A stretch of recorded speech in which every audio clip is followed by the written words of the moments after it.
Just... Oh, so that's your, is that your ejaculation noise? Oh, baby.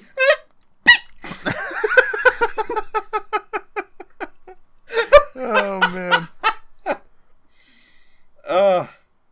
That would be fucking hilarious. That would be pretty good.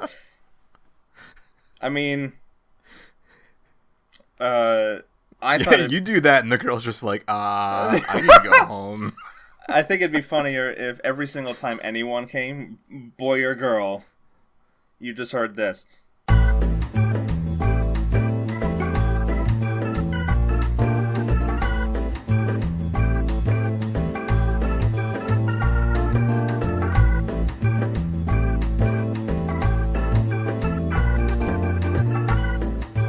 Welcome to the Want to Talk Fun podcast. I'm your host, Griffin. And I'm Rob. And today we're going to be talking about all sorts of things. I don't know. We don't really plan potatoes. These things. And Sure. Potato salad. Potato latkes. Scallop potatoes. Potato... I don't know if I'm a fan of any of those, to be honest. Potato bread. I'm a fan of potato bread. Baked potato. I mean, yeah. The classics. But like French latkes and... fries. You just gonna Hash keep browns. going? Alright.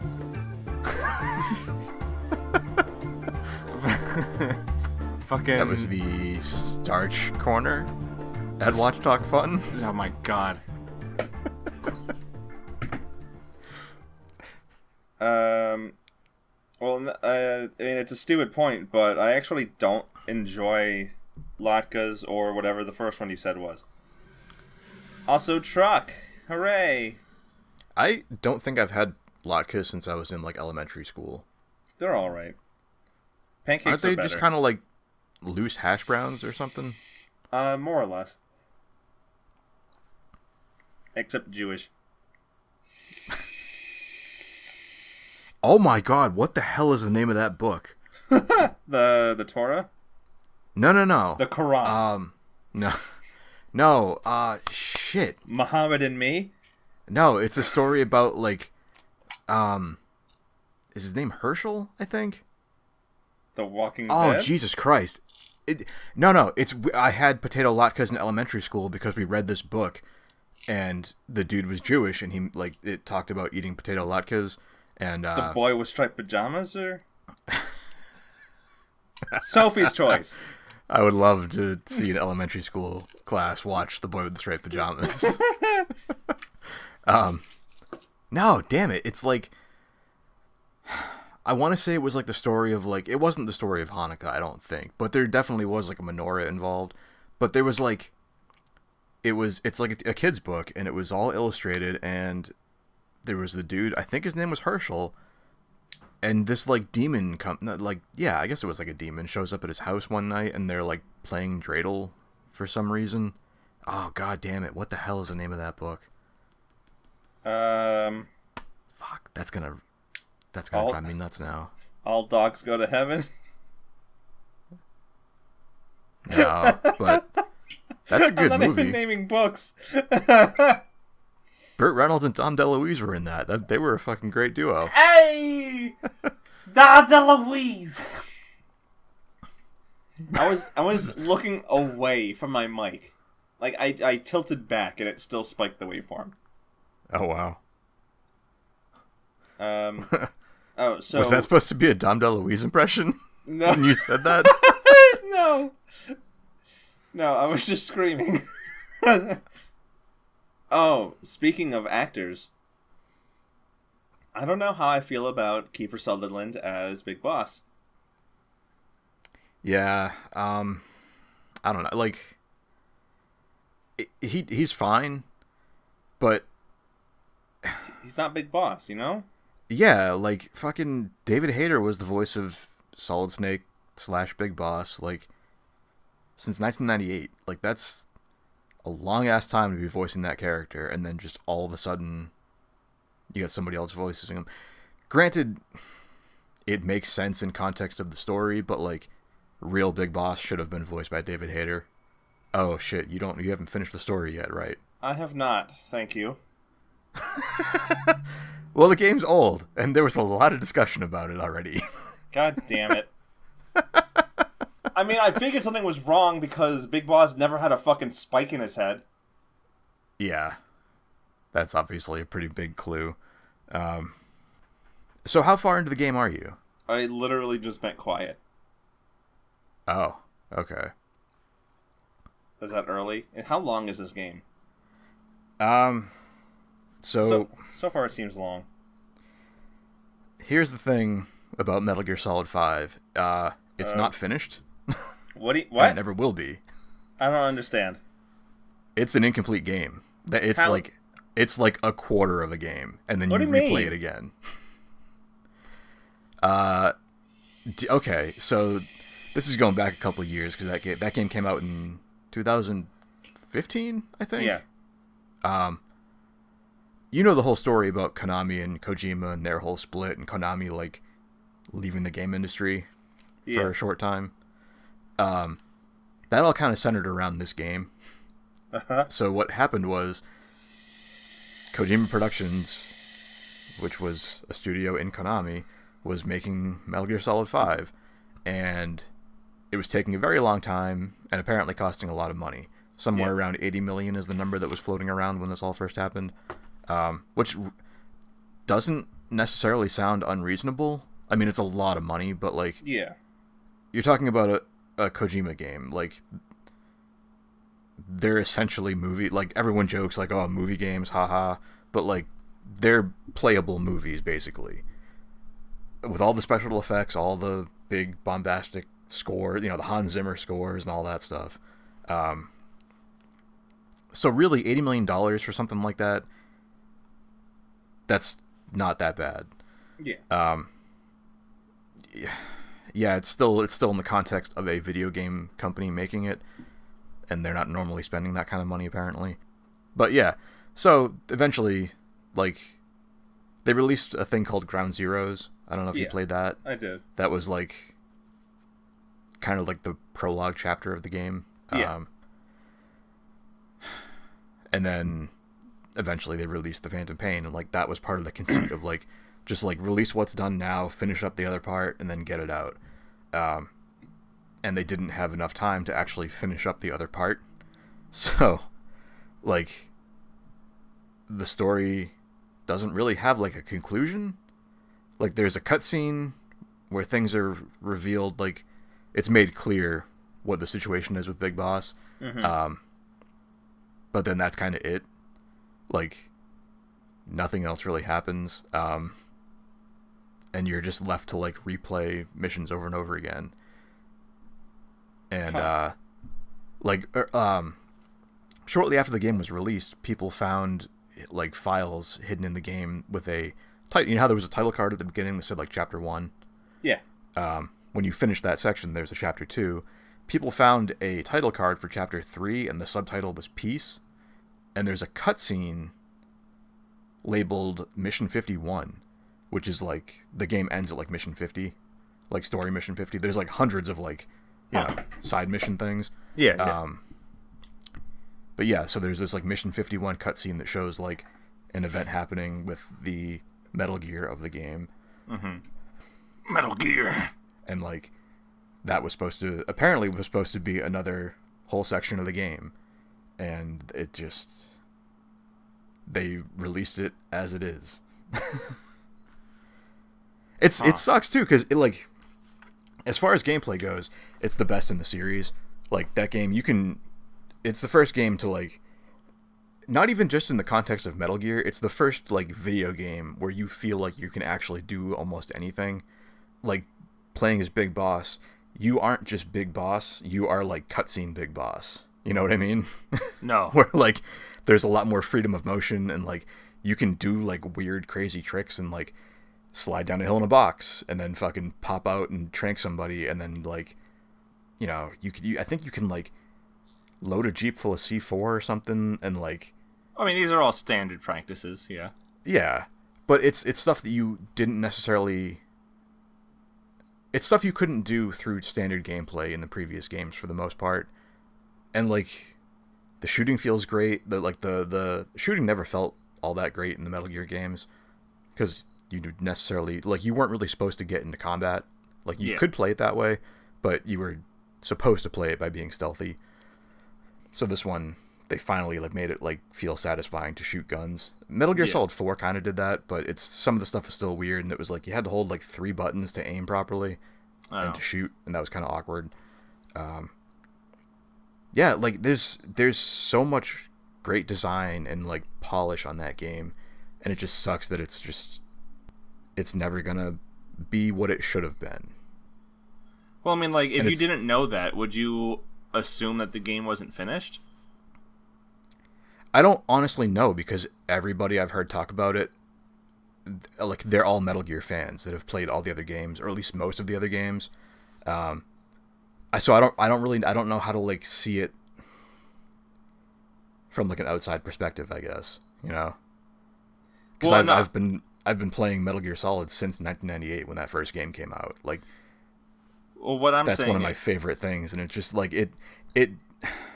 I'm saying, like, not to forget that. I'm just saying to forget the whole, like, they found conclusive proof that this game was not finished. You know what I mean? Well, yeah. I mean, I think, like, there is a point you play to in the game where, like, the story is over. The problem is there's very little story in the actual game. Like, there's like cassette tapes you can listen to that like kind of flesh things out and you know, build some characters up a little more and stuff like that. I mean, so far the only story is with Cypher and weird jacked up face guy. Yeah, and like, does that get resolved? It does, but not in any like meaningful, like satisfying way. Like, it is absolutely story-wise not on par with the rest of the series. And the series has been going downhill in the storytelling department since 4 anyway, because that's when Kojima's co-writer left. And without, it's almost like a George Lucas situation, like without anyone to kind of rein him in, things just get ridiculous.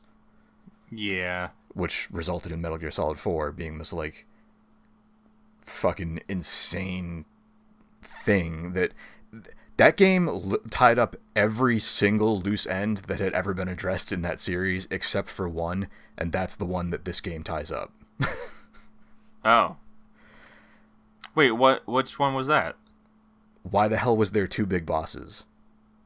Because in Metal Gear 1, the original like MSX game, you play a Solid Snake, you're sent into Outer Heaven by your commanding officer, Big Boss, to destroy Metal Gear. And then at the end of that game, it turns out Big Boss was the one running Outer Heaven, and you kill him. Mm-hmm. And then Metal Gear 2 happened, and you fight Big Boss at the end again. So that was the one thing that was addressed in 4, but like... Remind me? Not... what are they saying for? About that? So in 4... Were they just like, there were 2 of them? No, it was, they had Big Boss's body. He was in a coma after the events of, I think it was the second.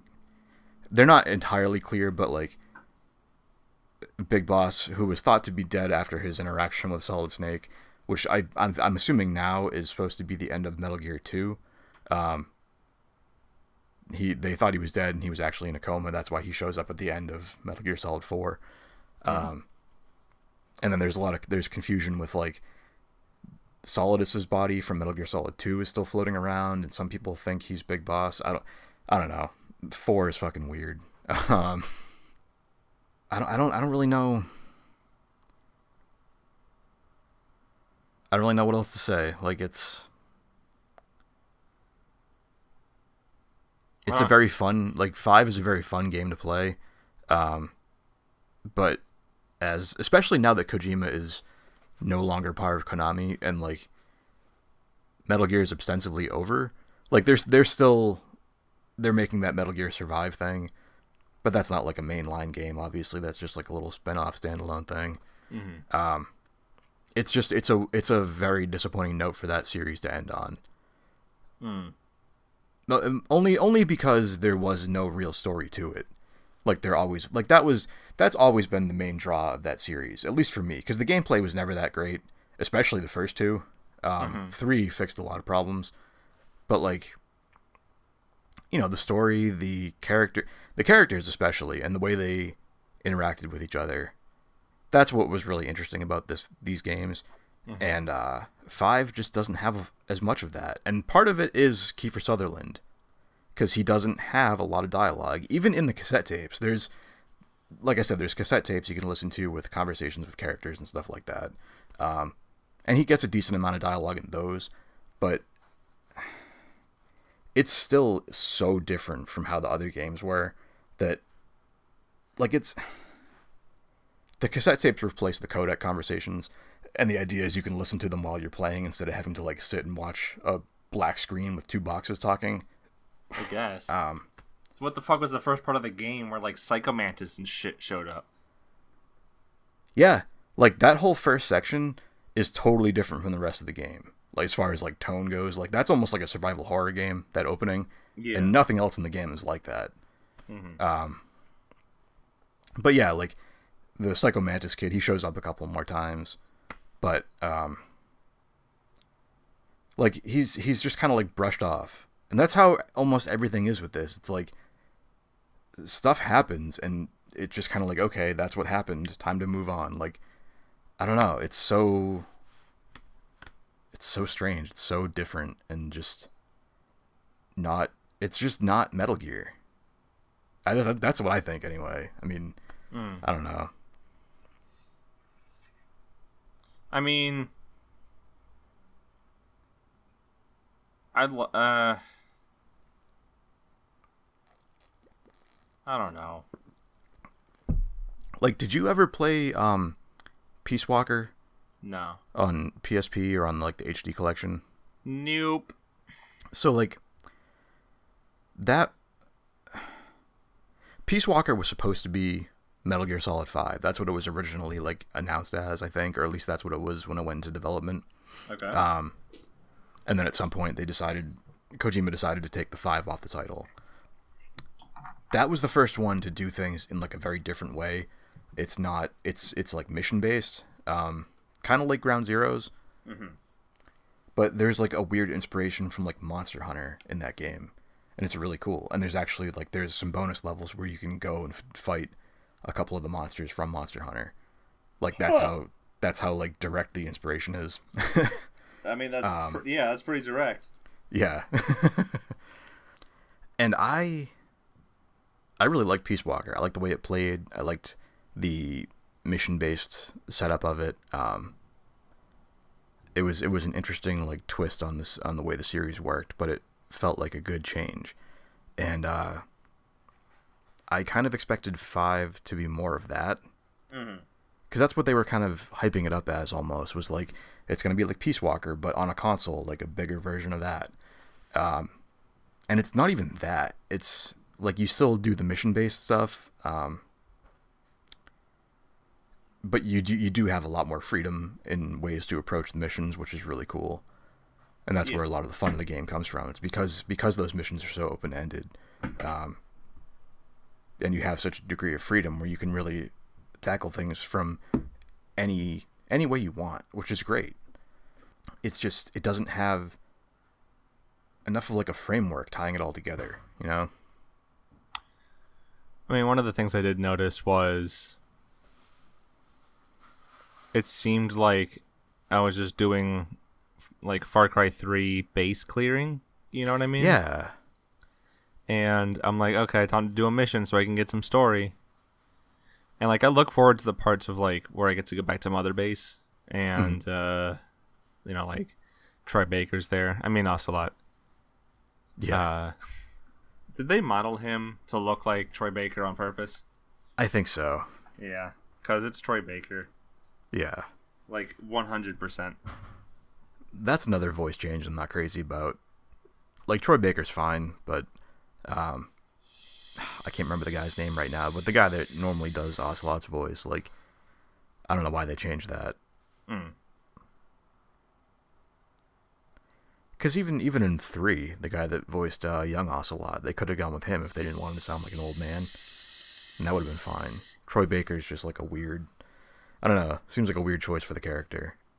I mean, it works. Yeah. Because it's like, it's not old, but it's not young. I know. It's just, it's so different from how he normally sounds. It's weird. Mm-hmm.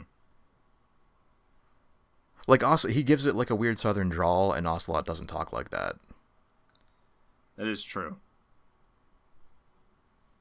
That is something I noticed. Yeah. But what are you gonna do? Fuck him. His old man hair. But yeah, I mean, so far I enjoy it. Yeah, it's fun. Have you encountered the skulls yet? Yeah, it's like, I think the first mission you encounter them. Not Is like, it the first? Once you get to Afghanistan. Oh yeah, yeah. It's like you complete the mission, and then you go to get picked up, and then the fucking skulls come out of nowhere. Yeah. And they're like, don't engage them, but the only way out is to go through them. Yeah. I'm like, well, I guess I'm charging through them. And then they chased me. And I'm like, this is fucking terrible. I hate this. Oh my god, I'm scared. And I thought that was cool. It changed things up, and then they disappeared forever. And then they showed up again randomly when I got the honeybee. Oh, yep. That's a fun mission, the honeybee thing. I like that. I didn't like when it was like, yeah, just shoot them. I'm like, okay. And then it was like, you failed part of the mission because you shot the weapon. Oh, yeah. I'm like, how am I supposed to kill them? I don't understand. You use alternate means. Or you don't kill them. But it told me to kill them. But you don't have to. This game's stupid. So in other news, not gaming related, you have YouTube Red? Nope. Oh. Alright, so what do you want to... No, I'm kidding. There's a new YouTube Red show by Corridor Digital. Huh. I don't know if you've Who heard are of they? them. I guess not. They're like movie makers on YouTube. Huh.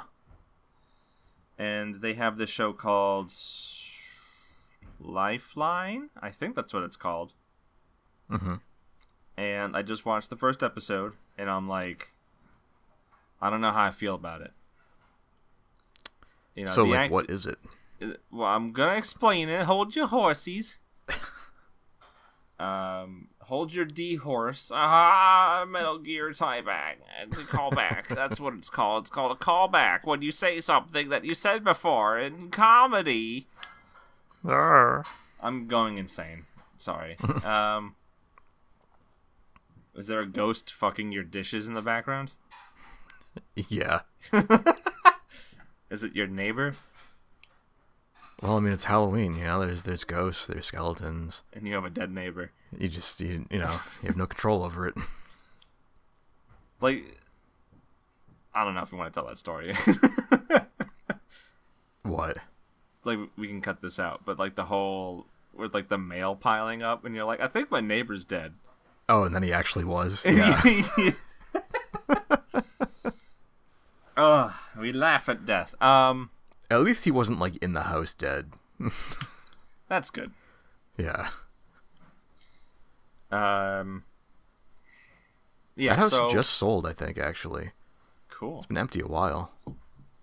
So this show, it's called Lifeline. Basically, it's this whole thing where it kind of like not Born Identity. It kind of like what's that movie with the Stir of Echoes?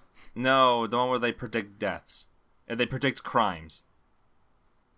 Minority Report? Yes, it's like Minority Report except for deaths instead of crime. So you get this thing implanted in you, and through means they don't explain yet, they might, I don't know. But essentially, once you get that device implanted, it's able to tell the company 33 days in advance if they die. Like, if it registers that they died, it sends a signal back 33 days. And then they're like, oh, okay. Let's Let's fix that, or let's prevent that from happening, because that's the service they provide. Interesting. And they go into detail about how, why don't you just lock the person up in a box? Mm-hmm. And it's like, well, it turns out that you can't really change that kind of fate. So what they do instead is they have a box that launches someone forward 33 days in advance, like in the future, to that area where they're supposed to die. Okay. And that somehow creates like a parallel timeline so they can change it. Huh. Right? I'm like, whatever. It's a cool idea. So it's kind of like Looper, but in reverse? Sort of. And... Oh, and the thing that, I think one of the selling points is that it's a one-way trip. Okay. So when you're sent 33 days in advance, you don't get to go back. You stay in the future. All right. So basically, you lose 33 days, and the rest of the world goes on for 33 days, and then you appear 33 days later. But to you, it's instant. Yeah. So, like, if you do it That's long enough, interesting. you kind of stop aging. Oh, yeah. Okay. Because months are going... Because it looks like they do it every 3 days, pretty much. Oh, wow. So... And one of the most... Like, the writing's not great. It's very predictable so far. A major character dies. And it's like, oh, yeah, I saw that coming in the beginning. Or not in the beginning, like halfway through the episode, I'm like, this person's gonna die. Uh-huh. And then they did. I'm like, okay, cool. But predictable is not always a bad thing. It in this case, I think it is. Oh, really? It seems like a show it's trying to be mysterious. Huh. And...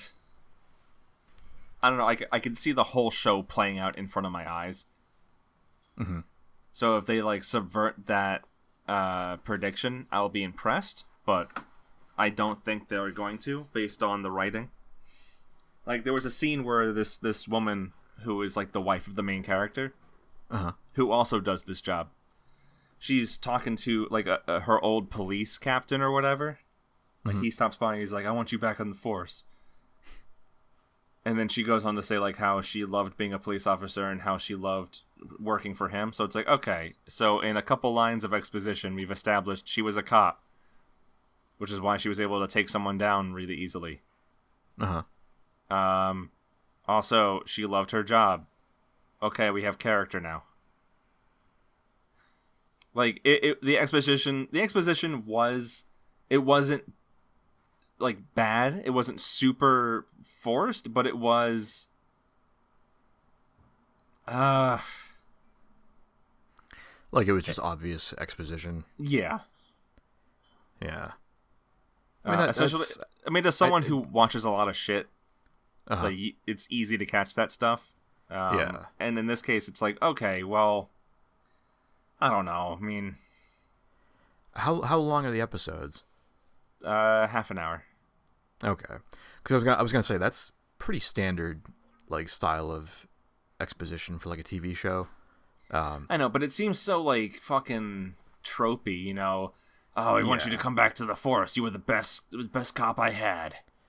Yeah, that's a real tired cliche. Yeah, and I think it was actually at that point I'm like, she's gonna die.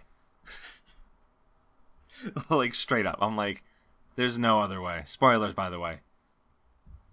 Oh, that's the one that died. Yeah. Because it's like, oh, she got sent to prevent someone's death, and then this lifeline, the fucking, lifeline is a combination of timeline and life, right? Rahaha. And it shows that the person is saved, but she dies. Mm-hmm. And then the husband gets an anonymous call from some random person saying, do you want to prove them wrong? Do you want to beat the board? And he's like, no one can beat the board. I'm like, what is happening? I'm like, it kind of lost me there. Huh. And the funny thing is that I feel like at that point, that's supposed to be a hook. to try and pull you in as like, what does that mean? You can't beat the board? What? Who is that guy? But all it did for me was go like, oh my god, I don't care. This is stupid. You can't beat the board. It just happened so fast. And I'm like, what are they talking about? Like, it wasn't established that this board is fucking law. Or like, and what do you mean beat the board? Like, what? I don't understand, and it doesn't make me intrigued. It makes me angry. Well, I mean, those are the questions they want you to ask, but I don't think they expect you to be angry about it. They expect you to be curious. Exactly. You know? It's just the way it happened. It's like, oh, and you don't want them to get you, and then two randos like started chasing after him. I'm like, what is happening? What the fuck? It like tied together, 3 fucking separate storylines, like the husband, the wife, and the fucking like some rando civilian. Uh-huh. But it like set it up and tied it together in like 25 minutes. Well, which to me feels insanely rushed, right? But I mean, that's normal for like a TV show, for like a half-hour TV show. If it was weekly, yes. Well, yeah. Which I don't remember if YouTube Red is weekly or not. A lot of the shows are weekly.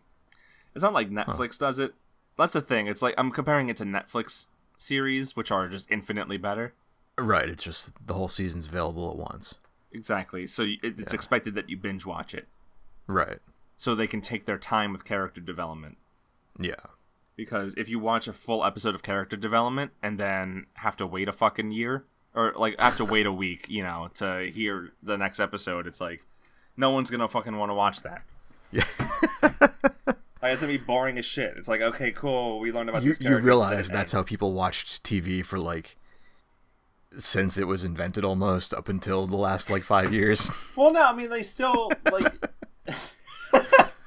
Don't they still have like hooks and shit? Like, don't they go like, oh, like a sort of cliffhanger, like something to make you keep wanting to watch, to make you want to come back next week? Not every episode. That's what I think. I mean, it depends on the show too. Like, if it's a sitcom, they're not going to do that. If it's no. But if it's a fucking plot-driven thing, yeah, and they spent 25 minutes building a cool little universe, and then it just felt like it smashed into the plot way too. Like it didn't. There was no ease. No, yeah. But that'll also happen in the first episode a lot because they're trying to set up a bunch of different things all at once. Especially a lot of times a pilot will be 2 parts. That way they have more time to set up all the stuff for like the overarching stuff for the series and for that first season. So if they're not doing that, if they're treating the first episode as its own thing, like that's the first episode and it's a little, self-contained thing, then they have to cram all that same stuff into that 25 or 30 minute block. So it's gonna move a lot faster and it's gonna feel a little clunkier. I mean, I guess like, I might as well watch the second one. Because I have YouTube Red, so I can watch all this stuff. I think the first episode's always free for YouTube Red shows to get people to buy YouTube Red to watch the rest of their shit. That makes sense. Yeah. I don't know. It didn't feel like watching it. I'm like, this is what I'd like. Yeah, when I watched it, I'm like, this is what I would expect from a YouTube Red show. The problem is that it was like it's like. What do you expect from a YouTube Red show that's pretending to be mainstream, like fucking AAA television? You know what I mean? Yeah. I don't know what the. I only know gaming terms. What's that? What is the? What's the term? Like a network, like a primetime network show. Yes, thank you. I'm like AAA developer. It's a AAA title. But yeah, they're trying to be like it feels like they're trying to be a primetime television show when it is a YouTube Red show. Which if they pulled it off, that would be amazing, but it doesn't like the acting isn't on par. Yeah, I mean there seems to be an expectation for internet entertainment that the acting is just gonna be at a lower bar anyway, which is weird. And as the thing that was annoying is that like it sets a very serious tone. Yeah, so if you don't have good actors, and they can't match the tone that you're going for, that can be really, really weird. Yeah, I wasn't able to get immersed into it. Yeah. I always try to give shows at least 3 episodes before I decide whether to watch them or not. Mostly because that first episode tends to be a little weird. By episode 3, usually things have kind of smoothed out a little bit. Characters are a little more established. The story is set up, maybe not fully, but to a point where you kind of see where it's going to be going. Yeah. And then at that point, it feels like there's you have a better idea of what the show is going to actually be like. Granted, there's been shows I've watched 1 episode and that's it. There's a show. I hear you. Like, well, what show? What show? Because I have my own show that if I followed that advice, like if I just watched the first episode and gave up, I would have missed out on in my opinion, a good show. But so a good example of that is if you want to go into anime for that, Gurren Lagann. Okay. That first episode is all right. It introduces a lot of characters and stuff like that, but it ends in a good. It actually ends in a pretty good place as far as like opening up the world. But yeah, the first like half of that episode is pretty dull. Yeah. One sec. I want somebody to be really loud. Okay. Are those Cheez-Its? No, they were Martin's chips. Ah. Barbecue. Never been big into barbecue chips. These ones are like insanely flavor packed. Like they're tasty baby. I think that's my problem, is that the flavor is usually too intense. And it's like, I don't know, it doesn't ever really taste like barbecue sauce to me. It just tastes like, it's just kind of like a smoky flavor, and sometimes it's too much. It's its own flavor. I mean, this brand happens. It like has a spice to it as well. Huh.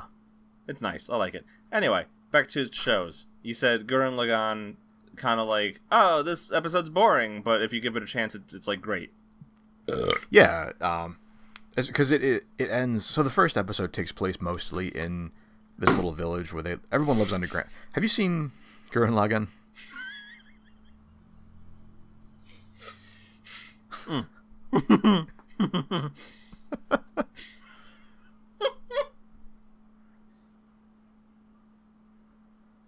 I'm sorry. I took a drink of water and I slammed the water bottle down, and it made like this perfect straight line that like tapered off at the end. There was like nothing before it. It was just perfectly straight, and for some reason that made me laugh, and I had water in my mouth, which made me laugh more. But I have watched some of Gurren Lagann. I never finished it. I don't remember where I left off. It might have been before it got good. You know how the setup is. Like, they live in this underground city. Yeah. The kid, Simon, whatever you want to call him, he's a digger. He digs tunnels all day. I don't know why. He's a what? He's a digger. You can't say that. I guess they dig tunnels to like expand their city, but I don't know. And then he finds this robot, and then after that it gets interesting. But the first 10-15 minutes isn't that great. But there's a weird episode, like it's like episode 4, I think, where for whatever reason the budget was way lower and like the animation sucks, and like it's like way more of a weird like stereotypical anime episode, like lots of like extreme close-ups and like choppy frame rates and stuff, because for whatever reason they spent less money on it, and for like that tends to be the point where people kind of drop off of that show. Which sucks because like the very next episode is like one of the better ones of the whole series. I'll give it a try. I'll give it another try. Because that show is so fucking good. Like, once it gets rolling, it Like you're talking Code Geass good? Code Geass, actually, I didn't get into at all. That's one of the ones I didn't even get to 3 episodes on. I watched the first 2, and I was like, this does absolutely nothing for me. But it's so full of intrigue. So, like, the main dude just... Lelouch! Yeah, he's just not a character I want to watch a show about at all. Why? He is deliciously evil. But he's like... He's just, like, stereotypical, like... Isn't he's just, like, evil because he can be, isn't it? Isn't that the whole thing? No, he's kind of like a ends justify the means kind of guy. Right, like, if he has to do evil things, he does it. And, like... Yes. I don't know, like, that isn't that interesting. Well... Like, it's better when they have a real motivation. He does. Like, his mom was assassinated, and his father did literally nothing and seemed completely like, he was just like, whatever.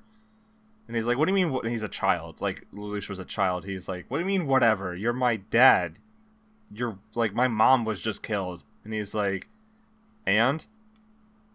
Huh. And then Lelouch is like, fuck this shit, I'm out. And then his father took over the world.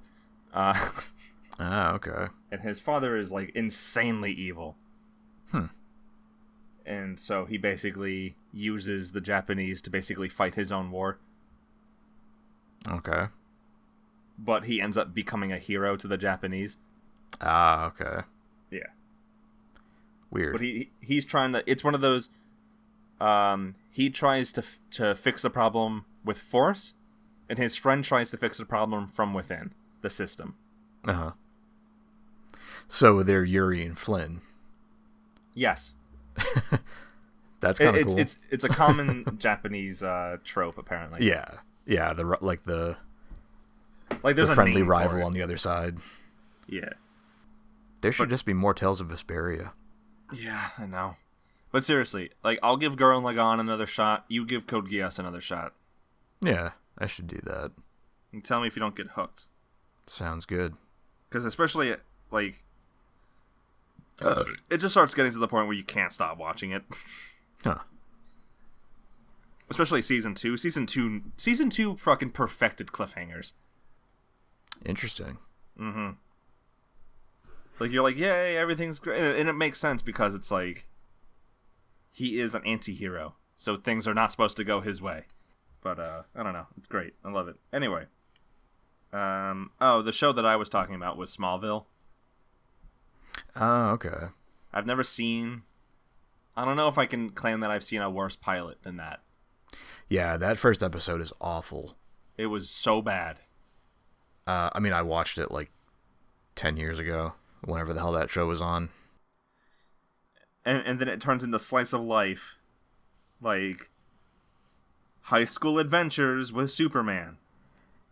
Yeah, like that show... And there was like a monster of the week and shit, and I was like, this is not that great, but I'll watch it because my girlfriend at the time wanted to watch it. Yeah, the people who were into that show were like super into it. But then he graduated high school. Uh-huh. And then it stopped being about, with high school problems, but it's Superman. Also, the Lex Luthor in that show, I think is the best the best Lex Luthor. Interesting. Because to me, the best Lex Luthor is Lex Luthor from the Superman animated series. Because he's like, it's the businessman Lex. It's not the like over the top like Gene. You know how like Gene Hackman played Lex Luthor in the Superman like the '70s movies, and he's just this like big bombastic like over the top villain. Like he's not like that. He's this like cold, stern, like intimidating guy that just like he's almost like the epitome of like the ruthless businessman, but this like stone cold, like emotionless. Not even emotionless, because he does get angry, but like I don't know. He's just very intimidating, especially for like a cartoon character. Yeah, and this Lex Luthor is the same. He's a very business oriented person, and him and Superman are friends. In the beginning, right? Like they are friends, and Lex Luthor is like trying to get like, and he knows that fucking Superman is not sharing everything, and he's like, "What isn't he telling me?" And then he starts becoming obsessed with figuring out what the fuck is this guy's deal. Huh. And that's how that Superman obsession starts. Interesting. And then he more or less and then he finds out he's been lied to, and then he starts getting angry, and then he starts like, I'm gonna stop at nothing to kill this motherfucker. But like I'm way condensing it. It plays out over the entire show. And only I think Jesse Eisenberg was the best Lex Luthor because he gave it a very different character and a very different spin, and he brought a lot of energy to the role. Are you being Jesse Eisenberg? No, I don't know what that was. Sounded like a kind of constipated Jesse Eisenberg. But you're wrong. But also, when Superman graduates high school, it stops being high school drama and starts being fucking what's the fucking Justice League. Yeah. Like you meet all the Justice League. Fucking Martian Manhunter, Aquaman, Green Arrow. Like they all start becoming like, they all make appearances, and then like Green Arrow especially becomes like a regular part of the show. And he was awesome. And like Superman can't fly for the entirety of the show. Like that's the last thing he learns how to do. Because I mean, once you can fly, it kind of takes away a lot of threat. Yeah. Because he can just bounce. But I mean, he's like basically invincible anyway. Like, yeah. Whether he can fly or not, like he can pretty much brute force his way through anything. Oh, they have Zod shows up towards the end. Oh, see, that's interesting. Yeah, and he fucking changes the color of the sun. Oh, nice. Because apparently Superman only gets his powers because of the yellow sun. Yeah, under like a red sun like Krypton has, he loses all of his power. Yep, and so Zod changed the sun into a red color. That's pretty good. Yeah. And yeah, I'm like, that's way better than trying to turn Earth into Krypton. Yep. That was such a fucking dumb plot line. Yeah, I'm telling you, like, Steel. Smallville started off really weak, but got really good. Huh. Yeah. And fucking, I'll have to give that another attempt at some point. Like the Hawkman guy was there. Hawkman guy? I think it was just Hawkman. I don't know. It was really cool. I recommend it. You should be a Hawkman guy. This is Hawkman guy. See, like another show that's sort of like that, where it's about the superhero before he was a superhero, is Gotham, which actually isn't even about Bruce Wayne, really. It's about Gotham City. Like it's Commissioner. Well, not Commissioner. I think he's like a sergeant, lieutenant. But Gordon is like the main character, kind of. Mm-hmm. And like, it's the same type of thing. It's like Bruce Wayne's a kid. The first episode is when his parents get killed, because apparently he still can't do a Batman story without that. No, you can't. It's impossible. Yeah. But it's the same type of thing where it's like all these villains that show up like before they actually became the villains that they were known to be, and there's different twists on them and stuff. Like, the guy that plays Oswald Cobblepot, the Penguin. Oswald what? Oswald Cobblepot. That's the Penguin's name. He looks very different from what like the Penguin who made was like stereotypically Batman. Like, huh? Who created Batman? Bob Kane. Did he also make Penguin's real name? I don't know if Penguin is one of the villains he created. He might be. Well, I had sure. irrational anger built up towards that name, but it's since depleted because It's such a good name for like a rich, like a billionaire guy, though. You know. with like fucked up hands, or are we not talking DeVito? The hand thing doesn't always happen. I don't think that was just a Tim Burton thing, as far as I know. There might have been versions of Penguin in the comics that did that same thing, but I think Batman Returns was the first one to do that. I think Jared Leto's Joker was the best Joker. He really showed us what it means to be insane. There we go. I made that audio nice and shitty for you. Yeah, that was good. All right, let's actually cue up the jazz now. I don't know how much of that we want to keep in. Probably not much. Bro, hopefully not much. All right, but yeah. Thank you for listening to Thank you for listening to the Watch Talk Fun podcast. My name is Griffin. And I'm sorry. And we will see you next. All right. Next We will what? see- Just next. Just next whenever. Next. Yeah. No, we'll see you next week.